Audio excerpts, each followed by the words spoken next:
It's the Brad and John Show. It is the Brad and John Show. Today's date is the 30th of October, 2025, and this is the C Block, the Charlie Block. John, I can see the end of the show ahead of me, and I think I'm gonna. For make folks who don't know, at the end of B Block, we discussed Brad's medical issues. Yes. And John urging Brad to end the show early, and Brad chooses to soldier on, which I think is a poor decision. However, Brad, it is a good chance for us to discuss the fact that I think, if I read it correctly in West News Magazine, there are many medical places that are offering you a 2-for-1. You can get both your prostate and your gallbladder removed in one visit. John, do you want to know the crazy story? I'm saying this right now. For those of you who had kids in the car, you may want to not listen to this. Yeah. Okay, kids, cover the kids' ears. Okay. Turn it to Westplex 107.1 and go hear Taylor Swift. Go ahead, Brad. I end up in back of an ambulance. What was the day we had the big snow back in January? Remember that, the big snow that lasted forever? Yeah, I don't remember the day, but yes. It was on a Sunday, and I ended up in an ambulance on my way to Mercy out there in Creve Coeur, okay?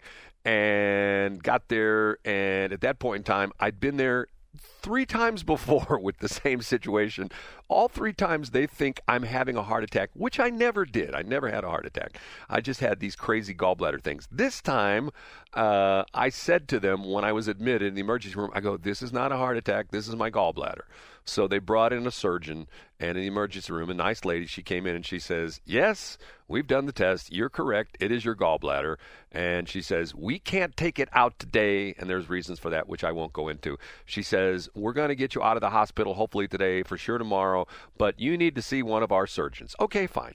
So I go see the surgeon, nice guy, and I tell him the whole thing. He's got all my files there in front of him. And he says to me, this is where the point where it's not maybe for public knowledge or public for kids listening. He says to me, stand up and drop your drawers. So I said, okay. Yeah. So I stood up and I dropped my drawers, and he says, pull down your underwear. And I'm going, okay, I pull down my underwear.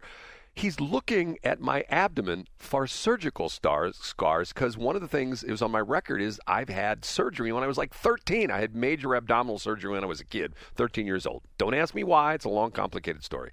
But he says to me, well, I got some bad news for you. He says, normally we do the gallbladder operations now laparoscopically, where they do the holes and they go in with all little scopes and stuff like that. Yeah. He says, we can't do that for you because of your scarring down there. It goes from my belly button down to where. And he said, we'll have to take it out the old way. And he says, you're not going to like to hear that. He says, but typically when we do it the old way, it's a 3 to 6 day recovery. And he says, you may end up spending 2 to 3 days in the hospital. I go, I'm done. See you later, doc. I'm out of here. I'm not doing that. So I haven't had a problem with him since, but yet this morning, here it comes. I'm going like, crap. I've been down this road before. I know exactly what's going on. Yeah, and they're going to say the same thing. Yeah. The day of the big snowfall was January 5th. We were off the air on Monday because you were recovering. Yep. Exactly. I was in the emergency room still. So anyway, God, you know what? When you get to be 90, it just sucks. Okay, can I say something right now? And I don't want to sound like I'm Mr. Trumper, but people make, and I'll say this right up front, okay? And this is not me defending Steve Ehlmann, but there's already been accusations thrown at him that he's an old guy. And it's interesting. I've heard his age given as 3 different ages. And I don't know if you know his exact age. I've heard some people say, I've heard this on 2 different stations. I heard the same station said he was 72 and 74. Another station said he was 77. Do you know how old he is, John? I just looked it up. I invested 10 seconds. And he is 74 years old. He will turn 75 on December 6th. Okay, I'm not defending this because I'm an old guy, but here's the perfect example. It's the tale of 2 presidents. We had a former president, Mr. Biden, Joseph Robinette Biden, who, what, is he 2 years older than Trump? Isn't he 2 years older than Trump? I think so. Okay. Look at him and compare him to Donald Trump. And I know people are going to say, well, he's 2 years older. Okay, rewind the situation. Go back to when he was first elected in 2020. He would have been in his 70s, the same age. He's late 70s, the same age Trump is now. Okay, here you got a president, Donald Trump, who is on this whirlwind tour. And if you've ever traveled internationally, John, you've done this before. You've traveled all over the world. Explain what jet lag is all about. Yeah, jet lag is, excuse me, just generally your body trying to get used to a new time zone, being entirely discombobulated. And it takes time for an average young man, young woman, much less middle-aged man or woman, much less a geriatric to adapt. But what happens when Trump travels nationwide? It seems like he's like a machine. It doesn't seem like it bothers him. Yeah, and so this goes to the idea that you have your chronological age, but there's plenty of people that are 47 years old that are hobbled and decrepit, and there's guys in their 60s that are spry. If you know the story of Norman Lear, you know who Norman Lear was? He passed away a couple years ago. Norman Lear. Yeah, we've discussed him many times on this show. He's the creator of All in the Family and a number of other television shows. Right, and even to the point where he even wrote some of what was it? Which one of the animated TV things he did? He did Cartman. He did a couple of different of the. I was going to say the Smurfs. No, I didn't know Norman Lear was involved in South Park. Yeah, supposedly he wrote a couple episodes for the South Park people. So, and what was your point about him, Brad? He was writing television programs up to the day he died. He was 102. And you know somebody who's an attorney who happens to know a really old attorney, and that younger attorney would rather go up against anybody in court than the guy that's like 107, right? You know what? I think what's sort of frustrating to me about this is once you reach a certain age, people think that, oh man, he's old. And the crazy thing about this is that I go back to, and I think we talked about this one time before, the thing that put Dr. Oz on the map with Oprah. We've talked about this before, correct? Haven't we? I think that it's been a long time. Explain, Brad, what's going on with ulcers? Well, not necessarily with ulcers, but with Dr. Oz. What Dr. Oz did, he put out a book, and I can't remember the title of the book, and the book was about what he referred to, and he actually had a thing he did for a while. He actually had a program that you could buy and things like that. Imagine he was selling stuff. But he had a thing called the Real Age Program. And his point was that exactly what you said. You got some people who are in their 40s who can't walk, who are in terrible shape because they don't exercise, they eat badly, they're morbidly obese, they're like maybe 100 pounds overweight, and then you got guys in their 60s, 70s, 80s, and sometimes 90s who are playing sports. They're playing pickleball. Right, and pickleball. Brad, can you, in one logical leap, tie Dr. Oz's specific longevity advice to our yesterday discussion about Caroline Leavitt in a bikini? 200 orgasms, John. That's what it came down to. One of the Brad, things. Cover your children's ears in the seriously, car. Can you imagine only having 200 orgasms a year? One of the things was, this is what got him on the Oprah show, because this was only one chapter of the book, but he essentially said that. And he talked about the fact that you have your chronological age and you have your physiological age. And a lot of times those two don't mesh. You may be 50, but your body may be like in condition of a 70-year-old, or the other way around. You could be 50 and your body could be like a 35-year-old. And one of the common denominators were that if you were sexually active and you had, both men and women, more than 200 orgasms per year, that decreased your physiological age by as much as 10 years. So the idea being that people who were not sexually active were not in as good a shape as the people that were. And he gave other examples as well, too. The point I'm trying to make is I'm not trying to justify this thing, but I have to be honest with you. When I saw this stuff came out about, look at Steve Ehlmann, he's sleeping in the county council and he's an old guy. There's a classic quote, which we play on this radio station. And what did the great communicator say about Walter Mondale, Brad? There was a debate going on between Walter Mondale and Ronald Reagan. At the time, I believe Reagan was in his late 60s or something like that. This is when he was probably close to 70 at least. Right. This is when he's running for re-election. This would have been in the fall of 1984. 1984. Okay. Reagan's running for re-election, and one of the reporters says to him, "Mr. Reagan, one of the other day your staff said that you were tired after your debate with what was his name again?" Who is he up Walter against? Mondale. With Mr. Mondale, and he talks about in the 60s when John F. Kennedy had to deal with the Cuban Missile Crisis, he didn't sleep for 3 or 4 days. Do you think that you're advanced? Or do you think your age? Do you think it's no? He says, do you think age is a legitimate criteria for us to discuss? And Reagan says, well, I'm not gonna. I can't do a Reagan, but he says, I don't plan on using my opponent's youth and inexperience as a detriment against to him. Them, yeah. Okay, so this is what Steve Ehlmann should do.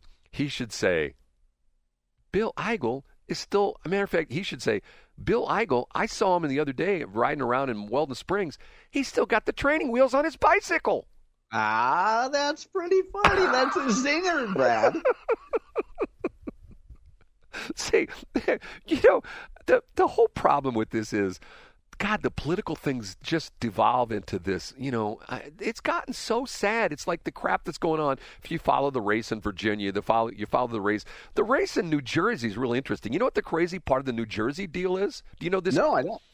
The lady who is running for governor, and she's running against the guy's name is, this is always interesting with the FCC because Brian Kilmeade always makes fun of this. His name is Citerella, and you pronounce it with the C. You don't pronounce the C as a hard C. You pronounce it as soft C. So it's Shitterelli. That's the guy's name, okay? Oh, wow. That's the guy's name, okay? And he's running up against a woman who has, to her credit, she's a graduate of the Naval Academy. But the interesting part of this is that she didn't walk graduation. You never heard this part of the story? No, I have no idea what's going on in New Jersey. She did not walk graduation when she graduated from the Naval Academy because she was involved in a cheating scandal. And these records have been sealed, and she will not talk about it. And her people say, well, the reason that she didn't walk is because she wasn't cheating. She knew some other people weren't cheating, and she wouldn't roll over on them. She wouldn't, hang them out to dry. And she was questioned, and she essentially said, I don't know. I can't say. I'm not going to say anything. So essentially, she was guilty of, in the military code, of condoning someone else doing something wrong. So, but the problem with it is there are other people that say, I went to school with her. She was cheating. But and the people are saying the reason she won't let the records come out is because they will prove the fact that she was actually one of the people cheating. And I'm thinking to myself, on one hand, okay, who cares? Why do we even care about this? On the other hand, you're going like, okay, is that somebody we want to run the state? Is that somebody who's it's good the fact that she went to the Naval Academy. She was in the Navy for, I think, 10 or 12 years, something like that. Served our country, all well and good. But yet, is that the kind of thing that can't you just come out and say, look, here's what happened, and, I really didn't cheat, I don't get it. And then the crazy thing with the gal in in Virginia, they repeatedly keep asking her about, how do you feel about the men, the transsexual dudes who are showing up in locker rooms of women and or being on the sports teams at the high schools in the state of Virginia? And she won't answer the question. She dances around it. And it's to the point where there's one of the interviews where the guy asks her the same question like 4 times, and every time she gives some crazy, weird, roundabout answer.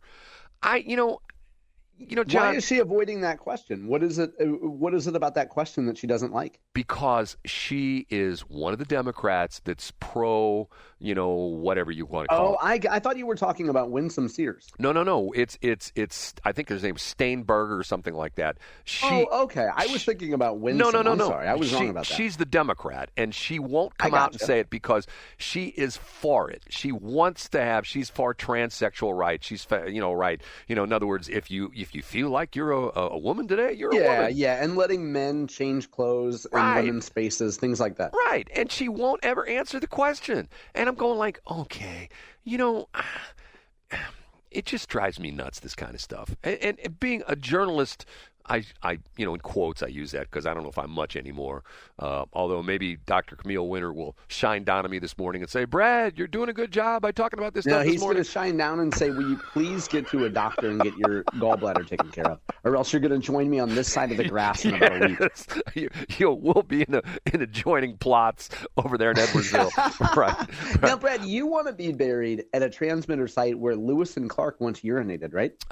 Well, John, I've done the research, and the crap transmitter site, the reason we call it crap is because when Lewis and Clark went on their journey. Brad, no potty language. Go ahead. They had a latrine on my transmitter site property. That's where they peeped and they pooped and they peed right on my transmitter site. And wow, let's get the FCC more involved than a New Jersey candidate name. Brad, will you please, when you take care of yourself today, will you please deprioritize like chopping up the show and getting it posted online? That's not nearly as important as your health. And I'm being serious here. Please do not prioritize show stuff. Please go take care of yourself. For the listeners out there, here's a guy who, if the show is not up by 8:30, John's on. I will text you and say, where in the hell is A-Block? Exactly. And why didn't you post it to YouTube? Where's the show, Brad? Your health is way more important, though, Brad. John, I appreciate that. I will. I'll speak well of you at your funeral on Monday, Brad. We make sure I'm buried next to Dr. Ryder. Doctor. He was another one of my professors, Dr. Winter. Dr. Winter. Okay. See, I can't even talk this morning, which I can't. That's anyway. Okay, Brad. You're gonna go get it taken care of, and you're gonna get better. Okay. Please go get taken care of. Okay, John. We'll talk tomorrow. Maybe. See you, Brad.